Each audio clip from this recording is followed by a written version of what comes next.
Mics, camera, action. Welcome to Takaro. Another episode, and this one, it's going to be all about AI, right, Debbie? AI everywhere, and so much hullabaloo about it. We're going to try and understand what's going on. Hullabaloo. Yes, hullabaloo. Why is everyone talking about AI again? I mean, of course, everyone's been talking about AI for a while, but lately there's been some very interesting developments, and we are going to try and explain what it's all about. Fundamentally, I think, AI has been causing a lot of stir and a lot of excitement across the world over the last year, 2 years.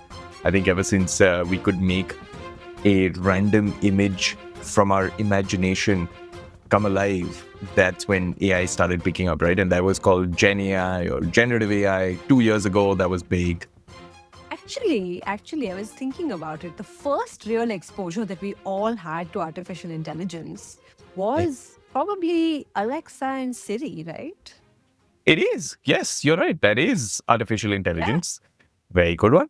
But actually, maybe even before that, it's not a direct exposure, but we've been, recipients of AI for a long while. If you think about the aeroplanes that you fly in, it actually uses AI, and autopilot is nothing but AI. It basically understands where the plane has to go, flies it on its own, knows the directions. All of that is AI, right? So it's been around for a while, but I think it's just become so easily commercially available to you and me and to, everyone who's listening to this episode, that's what's become super crazy. We've covered stock markets in previous episodes. It's where people trade and buy shares of companies. India is particularly known for its IT services. We've covered that as well in the past. Your Wipros and TCS and Infosys and all of those kind of companies coming in and making a big part of our employment base. People work in these companies in the hundreds of thousands, in the lakhs, right? And so there's been a lot of concern of late about AI actually disrupting that entire industry, making it less sort of, attractive as it used to be before. Can people lose jobs over there? Can, AI replace an entire TCS? Will AI take my job? That's what people have been wondering about. But I think there's many more layers to understanding how that, what that means and whether the answer is, there's no yes or no answer. I think that's what it is. People are asking this question constantly, trying to figure it out. And that is affecting how the stock markets behave. It is. And then over the last 6-8 months, this one company called Anthropic. So there are two big guys in AI right now, right? And they came from nowhere. There's OpenAI, which runs ChatGPT, and there's Anthropic, which runs Claude.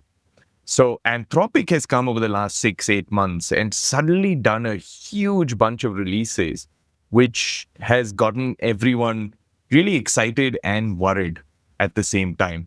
Excited because what you can do with it is just fantabulous. I had to use that word. It has really become fantabulous what you can do with it. I don't know if you've been experimenting with Claude, Debbie, but I've been actually experimenting a lot with Claude, which is Anthropic's product, right? And ChatGPT, everyone now kind of understands it's a chat. You ask it a question, it gives you an answer. It's almost like a new way of searching. So instead of going to Google and searching, you do go to ChatGPT and you say, hey, what are the best gift ideas for a 12-year-old girl who is based out of Bombay and has, interest in music? And suddenly ChatGPT will kind of go through the entire internet and give you answers based on what it has seen. Claude, or Anthropic and Claude, have done is, while they had that part, they also released something called Cowork. Cowork is a different product from Anthropic, and it's part of Claude, right? Now, what Cowork does is it can actually do work for you. Now, while we were talking about research and making research easier, Claude can actually do actual work for you. So what kind of work does it do for me? Can it do my dishes? Not yet. No dishes as yet. It is confined to your computer or your mobile phone for now. But what it can do, and I'll give you a couple of examples. The really cool thing about Claude Cowork, and this I think is the really out there concept, is it now can integrate into your computer. So it's no longer just going out onto the internet and finding data and doing stuff for you. It can actually get into your computer.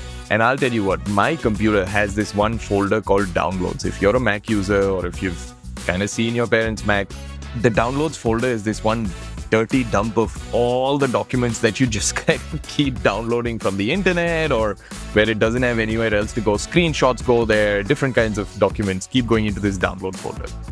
So all I did with Claude was I told Claude Cowork, go into my downloads folder and consolidate all the screenshots I've taken over the last 2 years into one mega folder called screenshots. It went into my entire downloads folder, which had about 1,500 plus documents, identified every single screenshot, and then put it into the screenshots folder. Then I did the same thing, saying identify every single file that had to do with Takaro, the podcast. It went in, understood all the documents that had to do with Takaro, whether it was a reel that we had created to post on Instagram, whether it was some other audio piece, whether it was an episode, whatever it is, did all of that and automatically kind of organized everything, right? Wow. So it's a very handy helper, basically. It is a super, super handy helper. It can organize, it can consolidate, but that's just one small part. It also then starts kind of creating a productivity system for you. You can basically say, hey, understand my calendar every day of all the events that I have, and then tell me how best to optimize my time between each event, and also help me prep for each event. So if you connected to your documents again, let's say we were going to have a Takaro planning meeting just before this episode, and what this episode is going to be about and blah, blah, blah. It just basically understands that. It can create a script for me and for you and keep it ready before we actually get onto this podcast. It is your most amazing sort of butler, helper, assistant, whatever you want to call it. But I mean, this helper sounds amazing, but is that what has big tech very scared now? What's going to happen? It is to a large extent, because it can even go into my financial documents in a company. It can go into my financial documents and immediately give me a very, very clear, and when I say immediately, it's immediate, right? Clear overview of where I'm spending, what costs are going up, where are my revenues faltering, where some orders getting delayed. All of this now happens in a matter of minutes. In the past, this would have meant me employing 3 people to sit in the finance team, take all the data from all the various systems, consolidate it in an Excel sheet, and then show it, right? And then suddenly now you can do this in a matter of minutes versus hiring 3 people who will need the whole month to consolidate every month, right? That's just one use case. The other use case is what tech companies have traditionally been very strong at is building a completely custom software for their customers. Let's break that down a little bit. It's just purely as an example. Think about it. I'm McDonald's. I have a requirement where I can create a custom app where all of the people who work in McDonald's, all the shops, all the restaurants, can log in and click on whether they are present or they're absent. And it understands what the time is. Now, there are apps for that. But maybe McDonald's had something specific and they wanted someone to build it. That's what a TCS, an Infosys, a Wipro, all of them will do for a all McDonald's, these IT right? companies. Yeah. All the IT companies. And this is a really, really, really high level of simplification. It is not this simple, but I'm just making it very, very simple, right? And once you've actually given that contract, they go, they build it. It takes 6 months, 8 months, whatever it is, right? Now with Claude or with other vibe coding apps, and vibe coding is where you use AI to code, you can probably create that simple app. You can do it in 2 days. And you don't need as many developers. You don't need as many engineers. You don't need as many people to create that same thing. So suddenly and you get a finished product. That's you the get a other finished thing. product. You get a fully Correct. finished, ready to use Correct. product which has been tested and which has been tried, and you know it works. Correct. Exactly. And you don't need a team of 50 people to do it anymore. You can do it with a team of 2 people. right? 2 engineers sitting and doing this. So suddenly, IT services were employing hundreds of thousands of people. Now, does it mean they will now only employ 20,000 people instead of 100,000? So that's what's gotten people worried. But Mm. if you listen to some of the CEOs of all of these IT companies, what they're also saying is very true, is that AI still needs to connect with a lot of systems, still needs to understand a lot of data. And that is something that will still need human intervention. So it needs to connect, it needs to understand different data sets. I need to connect to the finance, to the HR, to sales. So the IT services companies are not dying anytime soon. Mm. But I think the way they deliver their service will kind of change, We'll have to right? change. And yeah, and that's basically a big change within the market. This is billions and billions of dollars of money. That's what people are scared about and excited about as well. Which is why the stock markets are going up and down Yeah, and up and down. And that's normal behavior for the stock market anyway, right? Because when it of goes course. up, it means people are optimistic. People think, okay, the economy is going to do well, my money is going to grow. When the stock market drops, it basically means that, hey, I'm not so sure. Maybe I need to keep my money safe. I'm not sure it's going to grow. So, yeah, so that's going to keep happening. So, I don't think that's something to really worry about. But I do think there's something that a lot of kids need to think about now is, Yeah, a lot of professions and a lot of roles that we play in these companies, that is changing right now as we speak. And it is definitely going to change by the time a lot of our listeners grow up. A lot of you grow up. Don't worry. It's not that you have to worry about what you want to be right now. It's okay. You can be anything you wish and you can keep changing. But somewhere we have to think, right? Maybe it's not the traditional, can you be a lawyer? Can you be a software engineer? And that is going to change a little bit, isn't it? it is. And also, I think it's not so much even for the kids. It's particularly important for the schools to kind of start changing, right? Yeah. Because it is the curriculum that you're going to be teaching a kid. Now, does a kid need to know the basics of math, right? Do they still need to know what 2 plus 2 is, or will there always be a calculator and an AI who's going to do it? I think the importance of the basics will still continue. You still need to know the basics. But then Yeah, you going still need to forward, know 2 plus 2. you still need to know that. You still need to know the mathematical basics. You're not getting away from that because that's super Yes. important. By the way, math is computers, computers is math, math is music, music is math. There is math Art. in everything that we do, right? Exactly. So definitely stick to it. But what changes is, Debbie, and I was going to ask you, you come from this whole marketing and content and communications side of the world, right? And there was a point of time, even till about last year, where a content writer, someone who would work for a company and create a ton of content, write blog posts, write social media posts, that is starting to change, for example, right? I Absolutely. don't think it is a good idea to have an ambition to be a content writer anymore because suddenly AI has taken over that. I don't agree entirely, and I'll tell you why. Okay. So, content generation has become very easy. You're Correct. right. Right. You can Correct. put in, you can say, hey, write me a blog article about dogs, and it will do that. But then everyone can put in the same prompt and get the same Correct. response. But what a writer does is actually make that article interesting to read. Actually adds nuance, adds a lot of layers, adds a lot of their own experience, and that's what makes interesting writing. I think this is one space where AI is making the most impact because, like you said, Yeah. generative AI was the first thing to go real consumer directly to consumers, and it's free on top of that. So But now everyone's using it. even coding, right? Engineering Yeah. used to be the dream job, but now all the AI CEOs, whether it is OpenAI CEO or Anthropic CEO, Microsoft, whoever it is, they're also basically acknowledging the fact that the developer's role is going to change now. It is no Yeah. longer going to be about the basics of writing, the start of an app or a website. That comes with AI. You will then have to now build a more sort of robust solution on top of it, create an architecture around it, create a solution around it. So I think to your question, will these jobs exist? Many of these jobs will exist, but it'll be a very different context. So to your point, I think it's not even the kids who have to think about it. I really, really, really think it's the schools that have to think about what that future of jobs is going to be and how what they're teaching today is going to affect 10 years from now. What is that job market going to look like? It'll be very different from what it is today. So it's a So the tough lesson job. here is ask the adults around you, ask your parents, ask your teachers, have this conversation. How is AI going to change the way I learn? How is AI going to change the way I think? How are you going to help me understand AI better?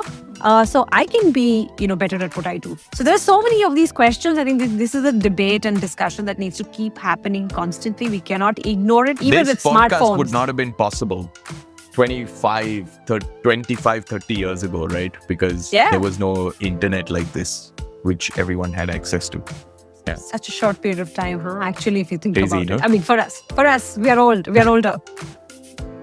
But meanwhile, the other big question that keeps coming up and I'm super interested in is how do we make sure that it's safe, right? How do we make sure that something that is so intelligent and can do and is so capable of doing so many different things that we've never been able to do before, how do we ensure that it's good for us? And that is the big fight that actually happened with our favorite, Donald Trump, and the Anthropic CEO. Why was Trump so upset with Anthropic? Anthropic was a partner to the US government in the sense that a lot of the US government teams and functions were using Anthropic and were using Claude and Cowork and all of that. Now, the US government basically wanted complete control over all the models. And in AI, it's all about the model. It's about how the AI is learning, what data, how is it training, how long does it take, all of that, right? That's the model. And the US government basically wanted control on that. And Anthropic said, no way, we're not giving you access to it because then, it just becomes very blurry. Yeah. So Anthropic's point of view was we will not let our AI be used for things like surveillance, which means we will not let governments monitor their citizens and everything that they're doing in their day-to-day life. It cannot be used for that. And we will not let our AI be used for autonomous weapons. And Trump did not like that. He was like, you cannot tell me what I can use your AI Of course. I mean, who can tell Trump anything, right? He will keep retaliating. And so that's exactly what it's happened. It's basically mass surveillance, which they said they are not okay with. And so the US government has now gone and called them or labeled them a supply chain risk, which basically means that any US government entity will no longer be allowed to use Anthropic. In fact, any company that wants to work with the US government as well cannot use Anthropic. Wow. So that is a huge kind of spanner in the wheel for Anthropic, but let's see where it goes. We'll But see. Things keep happening, keep changing in the US as well. And the interesting thing is, when somebody loses out, someone else wins. And it looks like OpenAI, Sam Altman has gone in and said, hey, listen, we'll work with you. But interestingly, the wording that, they've used to work with the US government, and by the way, Trump has said, yes, we can work with OpenAI. We're happy with what you're saying, is that, yes, we will still have ethical limits. We will still have all these, guardrails in place so that our AI isn't misused, but we will decide what that is together. I hope the better person, better company wins out in the end, because as we all agree, it is a good thing. I hope it continues to be used for good things. On that note, we will wrap up this episode, but we will not go without announcing a bunch of winners. We have more than one this time because we had two quiz questions. Actually, one was more a prediction, one was a quiz question. Should we start with the one from the Winter Olympics? Prediction.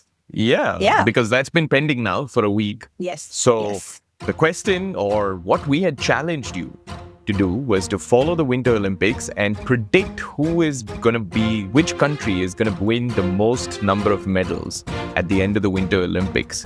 Not goals, but most number of medals overall. And it was not a very close race. Unfortunately, at the end of it, there was one very, very clear winner. At one point, it was Italy, Norway, there was USA somewhere. But the big winner was Norway. Yeah, Norway, and you were rooting for Norway. So you're excited? Yes. 41 medals in total. And I'm excited But someone who's going to be even more excited is our winner for that particular quiz question. And in this case, it was from Bangalore, Sputnik, who won this quiz question and actually had the right prediction. Great job, Sputnik. Well done, Sputnik, on channeling your inner Paul the octopus. Good job. You will get your a Takaro Kids t-shirt, our prize very, very soon. Gift voucher coming your way. The second, we're going to do this quickly. The second winner this week is for our quiz question from last week, where we had asked, which gas is good when it's high up in the sky, in the stratosphere, and a really bad pollutant when it's low down in the troposphere, which is the layer of air just above the surface of the Earth. We've given you options. It is option 1, hydrogen, option 2, nitrogen, option 3, ozone, option 4, carbon dioxide. The winner is Zohra. She's told us the correct answer, which is ozone. Well done, Zohra. Great job, Zohra, and congratulations on getting that right. Sputnik and Zohra, your Amazon gift cards are going to be coming to your inbox very, very soon, along with other goodies. So keep listening. Do we have a question this week, Debbie? Absolutely. How could we go without a quiz question? The question we're asking this week, it has something to do with AI. No surprises there. Who is the father of AI or artificial intelligence? Who is considered to be the father of AI? Options are option 1, Paul McCartney. Option 2, Dr. John McCarthy. Option 3, Macaulay Culkin. And option 4, Machiavelli. Excellent. As long as you're not home alone and you don't have to sing for getting this answer right, I think it's a fairly easy one. The answer will be fairly evident from the options that Debbie has given you. But still, you don't even have to be too devious. Don't forget. You don't. Yeah. You just need to go in and do some research, though. It'll be good.